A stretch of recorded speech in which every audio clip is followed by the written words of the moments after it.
Aujourd'hui, bien parce que le temps presse, du fait de mon départ, ma décision, eh bien j'abuse et je vous propose quelques réflexions.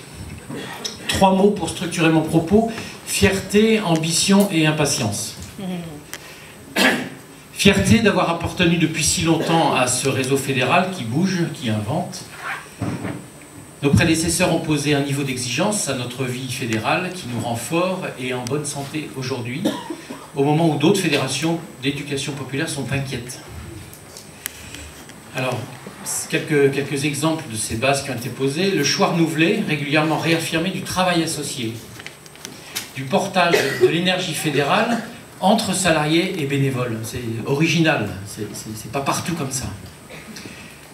Et à ce propos, je vous propose qu'ensemble, on s'inquiète, pas au sens où on est paralysé par la peur, mais pour avoir ce souci-là dans la tête, de tenir compte de ce clignotant qu'il y avait 4 candidats pour 9 postes au CA de la Fédération nationale dans le collège associatif. C'est pas très grave, mais c'est un clignotant. Je pense qu'il faut qu'on travaille là-dessus.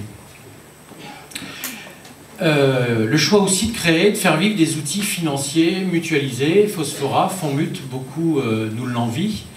Si aujourd'hui on continue de créer des fédérations au moment où d'autres en ferment, c'est bien parce qu'il y a cet effort de tous nos adhérents de mettre 3 sous de plus de façon à avoir ces moyens financiers.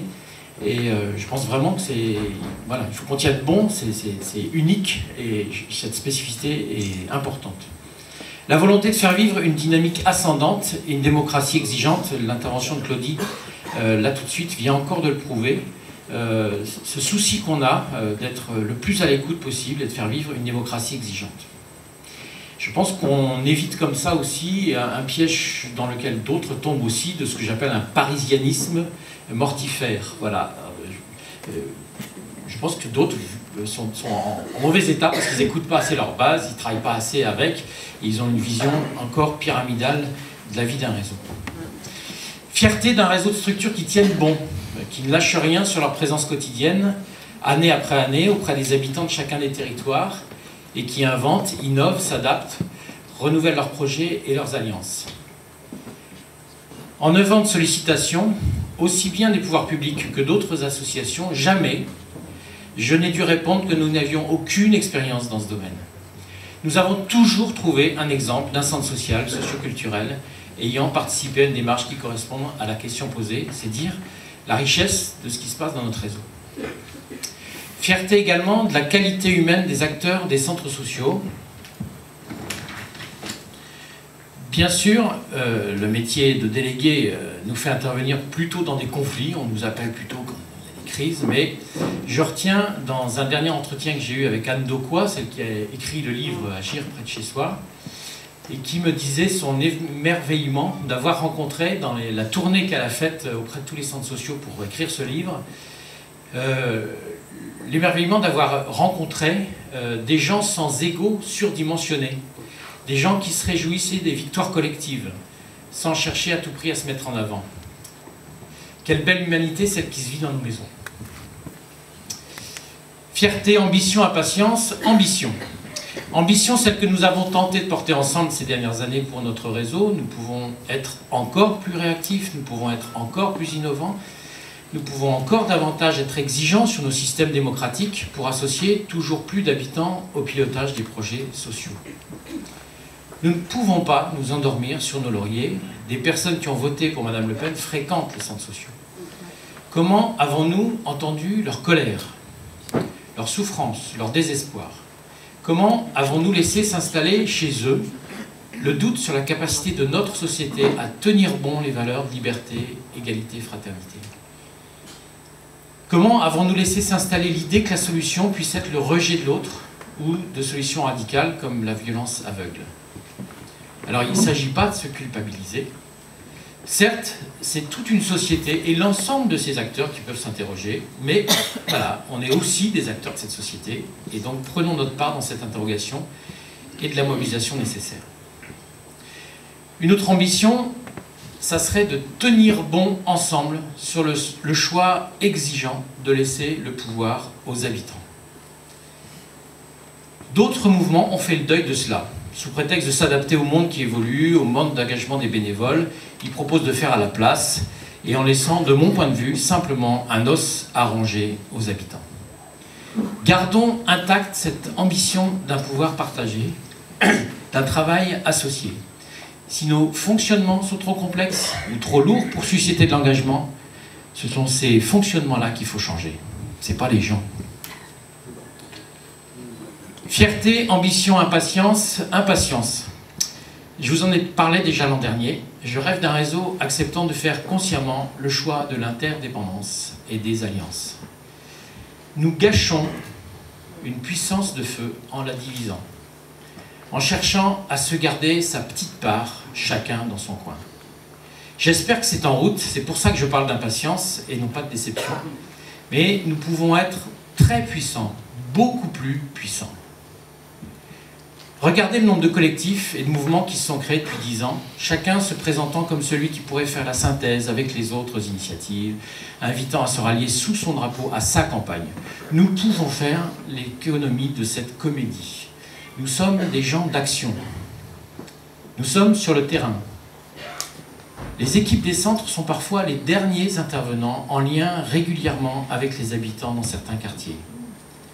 Quel autre réseau peut revendiquer cela ? Et tout cela reste diffus, éparpillé, délié.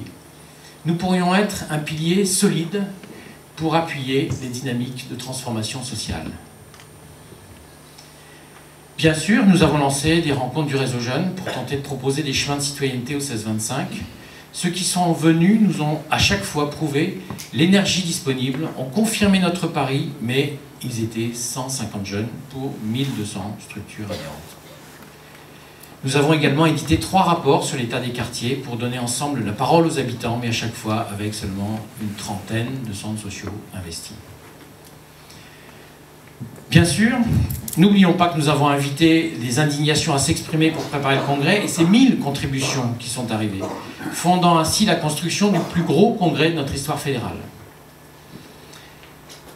Je suis impatient que baisse la tentation indépendantiste de chacun, que grandisse l'audace de l'alliance.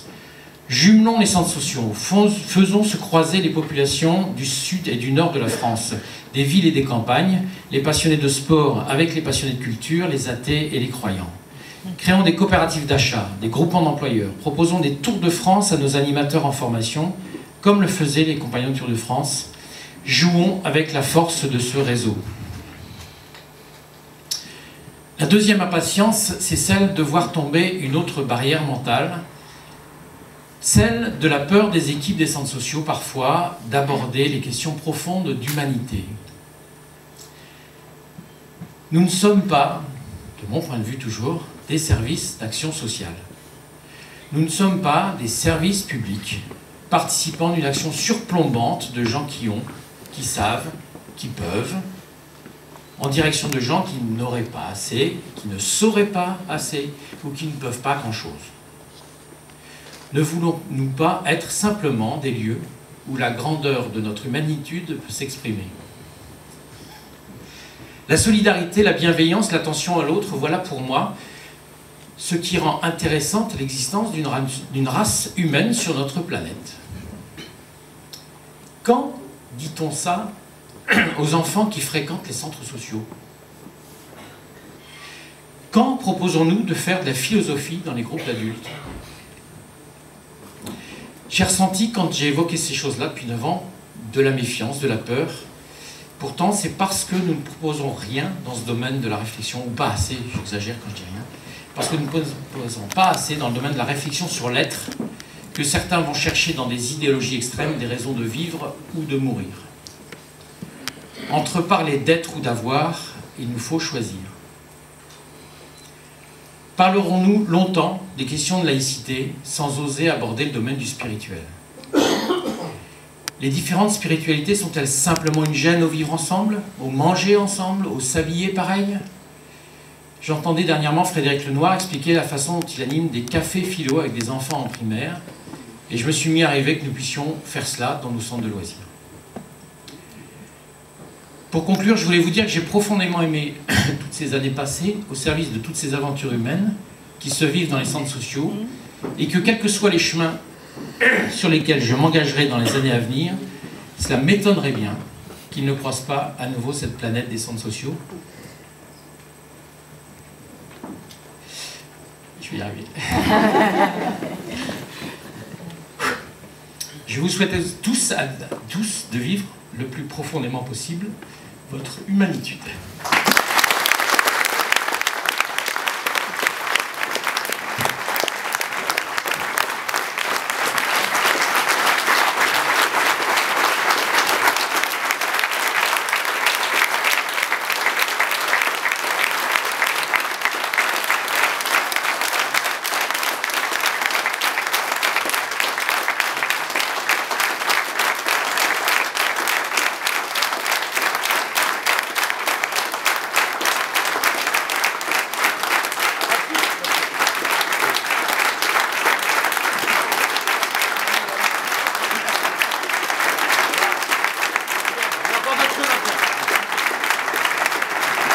Alors,